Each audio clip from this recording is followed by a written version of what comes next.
you've been, at the point of attack a lot in the run game. Chris Shula said earlier that you haven't really, gotten necessarily the credit you deserve for being the focal point of that. What goes into you being, just a disruptor in the run game? Honestly, man, just trying to be a superstar in my role. They tell me every week that I'm going to be at the point of attack at the run or wherever the double team is or wherever teams really like to run the ball. So just trying to be a superstar in my role. Is that something that you, have done a lot in the past, or is that something that you've done more of this season? Well, really in the past, I always been a run stopper, but at the actual point of attack, I haven't been the focal point of stopping the run by myself alone. So I would say, no, that's not something I'm really used to. But as far as stopping the run, yeah, that's mainly what people have me do. And this, D-line has obviously got a lot of, a lot of pressure and just gotten a lot better as the season goes on. What do you attribute most to the improvement there? Just them working their tail off, man, and they put in the work to be rewarded those things that they earn in the game. And what can you guys take from a loss against Miami like this and apply it to New England and going forward? The only thing I would say we could take from it is be better. Simple as that. I feel like we, as a whole defense, play 11 as one. Big emphasis on what we, had to do within the scheme, and I feel like it transitions from practice to the game field on Monday night. And we hear that phrase a lot, 11 as one. But how is that defined by the coaching staff and the players, and how do you kind of put that into practice? Just attacking at the ball, everybody pursuing to the ball. Trusting that the next person beside you is gonna be there along with you as you making a play too. So that's really based on how playing 11 as one has come apart. And how do you kind of create that chemistry with your teammates? In a young defense with a new defensive coordinator, is that different from other circumstances? Just really knowing each other, getting to know each other outside the white lines. Just building that relationship, and then it just carries over to the field. And what challenges does the New England offense present for you guys? They got a lot of guys that can, get open.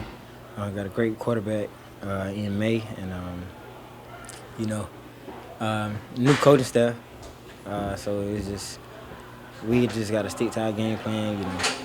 Know thyself, and then just go out there and play 11 as one. When you're preparing for a rookie quarterback, is there anything different that you try to do to maybe force some mistakes or some errors for a guy who hasn't been in the league as long? Just try to disguise. Let them think something and it's not. Just going out there and maybe throw some pressures at them. Whatever we have built into this game plan going into Sunday, I think it'll be a good one. What personally do you feel like you've done, to improve your game this season, and what's something that you're trying to, do more of as the season goes on?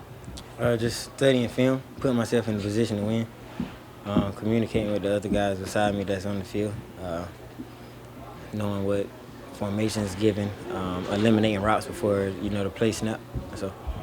So with getting a lot of the guys back on the offensive line last week, what goes into kind of getting that chemistry back? For O-line, it's really just playing next to each other. That's the only way you'll be able to fill each other out. That was the first week of those guys back. We got to get, just that time together, which is pivotal for O-linemen. We have to play together, feel each other out, be able to know how he's going to play this, how he's going to play this. And I think the more we play, the more we'll get that cohesiveness. How important is the practices in between those games to kind of like you said, just get back in the rhythm and know the guy who's playing next to you a little bit better? Definitely needed, but game time and practices are way different. You get the game plan and you know what to do, but if you don't have every person in that game, you haven't had the person next to you in their game mode. So it's just knowing how they'll play in the game, and you play off of that. And the coaches have talked a lot about the importance of continuity and just how that plays a role in the O line. As someone who's been healthy most of the season, do you feel that when there are different people next to you, like the importance of continuity? Yeah, that's why it's usually a good idea to have everybody in the room to be in that bonding type of phase, just to be able to plug and play without it being a drop in play or being a drop in just closeness on the field. So you try to bring everybody with you just in case somebody goes down. It won't feel like this person is missing. It's more of like, oh, we got this person now. We still are a unit. So that's kind of how we have to play it. For sure. And what can you guys take from the loss in Miami and try to build on and or try to improve on going forward?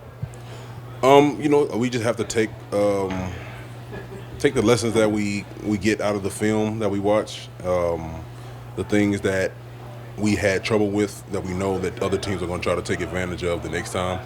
We just can't make the same mistake twice. So we know the Patriots are probably going to do anything that worked last game.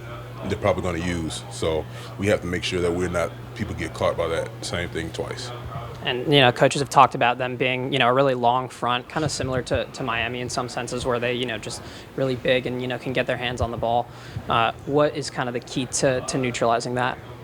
Not letting them get started, getting on them quicker, doing something violent at the beginning of plays just to startle their run. You just don't want them to get started in their rush. You don't want them to get a head of steam just to run into you. So if you can start by getting into them faster, it'll slow them down.